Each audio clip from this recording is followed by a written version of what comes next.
묵상기도하심으로 새벽 예배를 시작하겠습니다.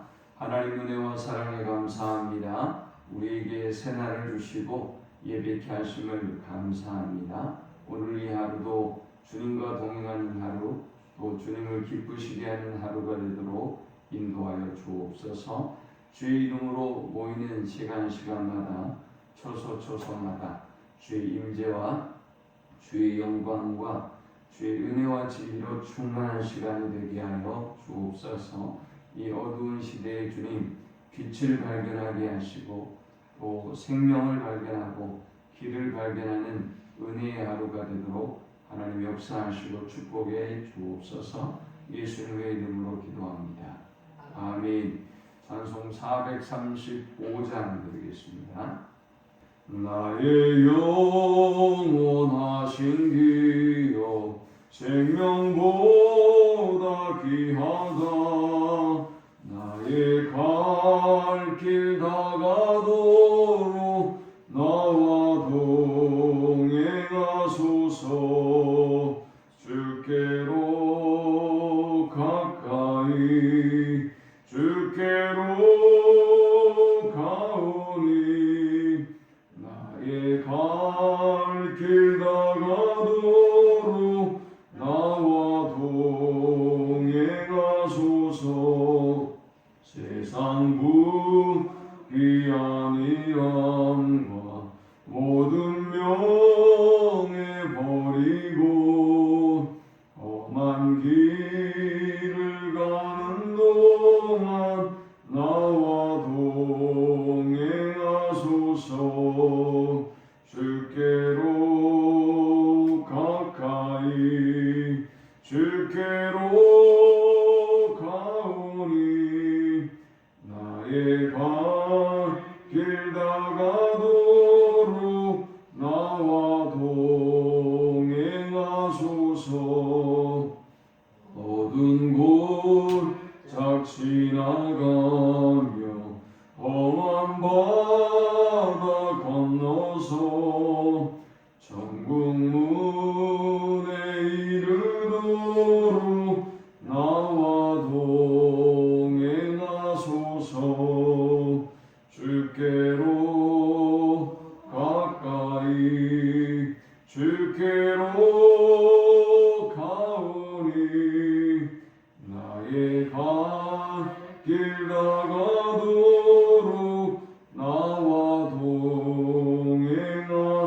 동행하소서. 아멘. 오늘 이 시간에 주시는 살아계신 하나님의 말씀은 신약성경 누가복음 2장 21절에서 40절의 말씀입니다. 할례할 8일이 되매 그 이름을 예수라 하니 곧 잉태하기 전에 천사가 일컫는 바라. 모세의 법대로 정결례식의 날이 참에 아기를 데리고 예루살렘에 올라가니 이는 주의 율법에 쓴 바 첫 해에 처음 난 자마다 주의 거룩한 자라 하리라 한 대로 아기를 주께 드리고 또 주의 율법에 말씀하신 대로 산비둘기 한 쌍이나 혹은 어린 집비둘기 둘로 제사하려 함이더라. 예루살렘에 시몬이라는 사람이 있으니 이 사람은 의롭고 경건하여 이스라엘의 위로를 기다리는 자라. 성령이 그 위에 계시더라. 그가 주의 그리스도를 보기 전에는 죽지 아니하리라는 성령의 지시를 받았더니 성령의 감동으로 성전에 들어가니 마침 부모가 율법의 관례대로 행하고자 하여 그 아기 예수를 데리고 오는지라. 시몬이 아기를 안고 하나님을 찬송하이르되 주제여 이제는 말씀하신 대로 종을 평안히 놓아주시는도다. 내 눈이 주의 구원을 보았사오니 이는 만민 앞에 예비하신 것이요 이방을 비추는 빛이요 주의 백성 이스라엘의 영광이니이다. 그의 부모가 그에 대한 말들을 놀랍게 여기더라. 시몬이 그들에게 축복하고 그의 어머니 마리아에게 말하여 이르되 보라 이는 이스라엘 중 많은 사람을 패하거나 흥하게 하며 비방을 받는 표적이 되기 위하여 세움을 받았고 또 칼이 내 마음을 찌르듯 하리니 이는 여러 사람의 마음의 생각을 드러내려 함이니라 하더라. 또 아셀 지파 다누엘의 딸 안나라는 선지자가 있어 나이가 매우 많았다. 그가 결혼한 후 7해 동안 남편과 함께 살다가 과부가 되고 84세가 되었다. 이 사람이 성전을 떠나지 아니하고 주야로 금식하며 기도함으로 섬기더니 마침 그때에 나와서 하나님께 감사하고 예루살렘의 속량을 바라는 모든 사람에게 그에 대하여 말한다. 주의 율법을 따라 모든 일을 마치고 갈릴리로 돌아가 본 동네 나사렛에 이르니라. 아기가 자라며 강건하여지고 지혜가 충만하며 하나님의 은혜가 그의 위에 있더라. 아멘. 예수님이 출생한 지 8일이 되었고 이제 예루살렘 성전에 할례를 받으러 예수님의 부모가 올라가게 되었습니다. 이때의 상황은 과연 어떠했을까요? 아마도 예수님의 부모님과 예수님은 할례를 행하기 위하여 예루살렘에 올라가긴 하셨지만 아마 지금 대혼란과 대소동이 일어난 상황일 것입니다.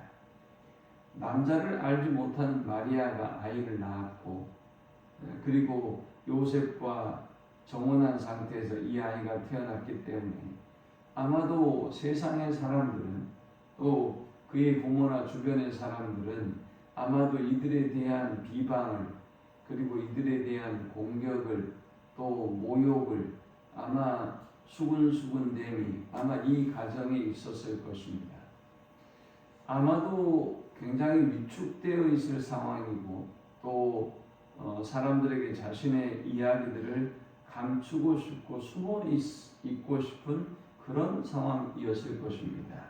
그런데 이들 부부는 예수님을 안고 예루살렘으로 할례를 받기 위하여 올라갔습니다. 그런데 참으로 놀라운 일이 벌어집니다.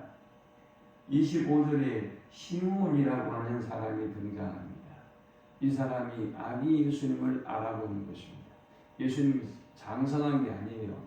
할례를 받기 위해서 이제 8일밖에 되지 않은 꼬마 아이예요. 그런데 이 아이를 시므온이라고 하는 사람이 알아보고 경배하고 찬양하고 그의 삶에 대해서 예언합니다.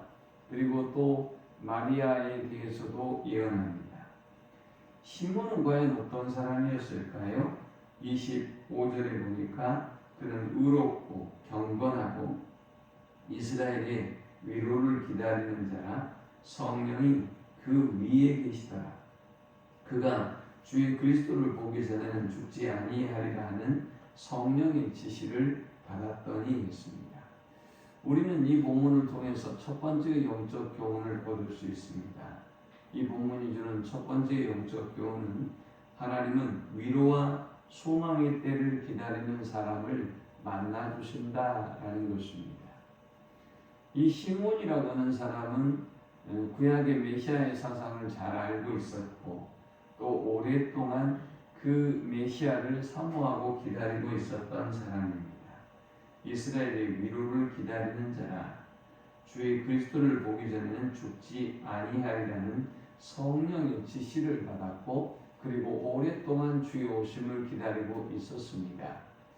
그런데 설령 그랬다 할지라도 그 수많은 아기들 중에 한 아이를 바라보며 이 아기를 구별할 수 있다고 하는 것, 이것이 놀라운 일이죠. 그만큼 그는 사모하고 있었고 또 성령의 감동을 성령의 충만함 가운데 살았던 사람이었음을 볼 수 있습니다.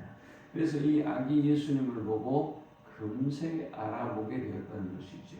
그리고 이 아이에 대하여 예언합니다. 주제여 이제는 말씀하시는 대로 종을 평안히 놓아주시는도다. 내 눈이 주의 구원을 보았사오니 이는 만민 앞에 예비하신 것이요 이방을 비추는 빛이요 주의 백성 이스라엘의 영광이니이다.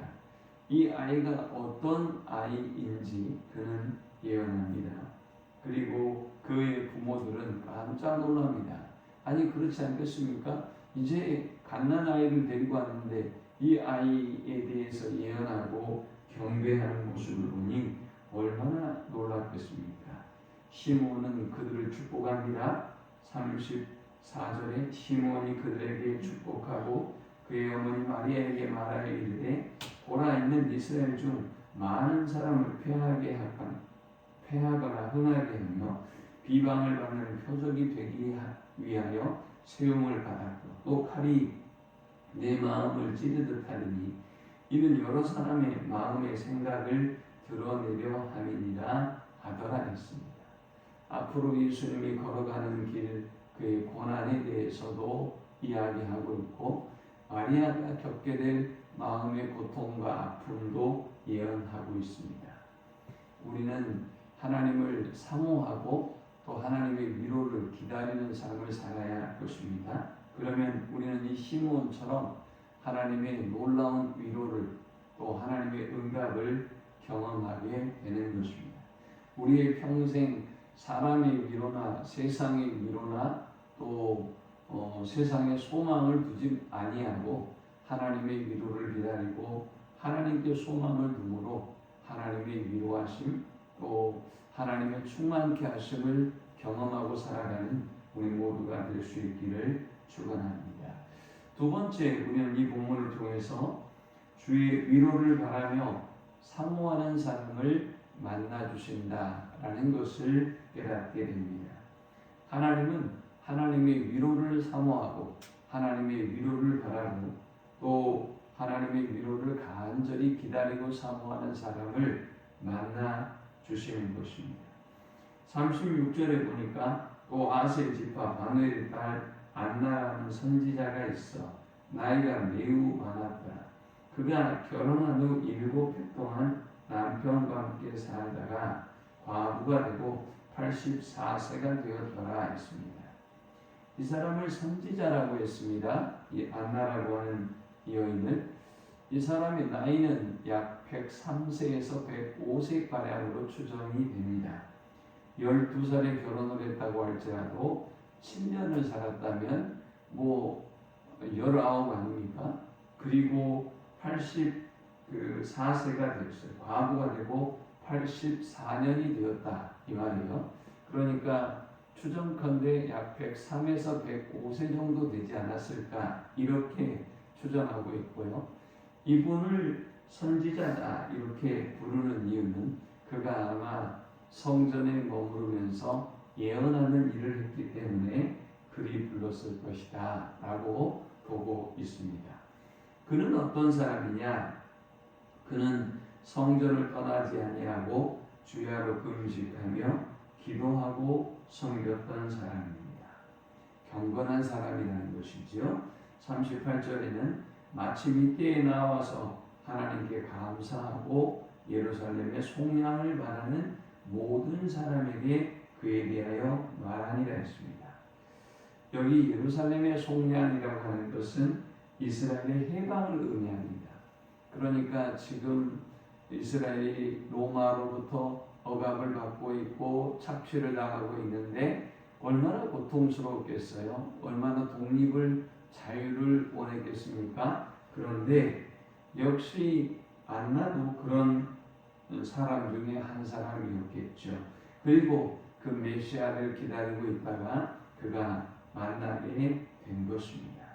우리가 주님의 위로를 기다리고 주님의 은혜를 사모하면 이렇게 안나처럼 반드시 만나주시고 하나님의 놀라운 위로와 또 세상에 줄 수 없는 참된 기쁨을 행복을 누릴 수 있는 것입니다.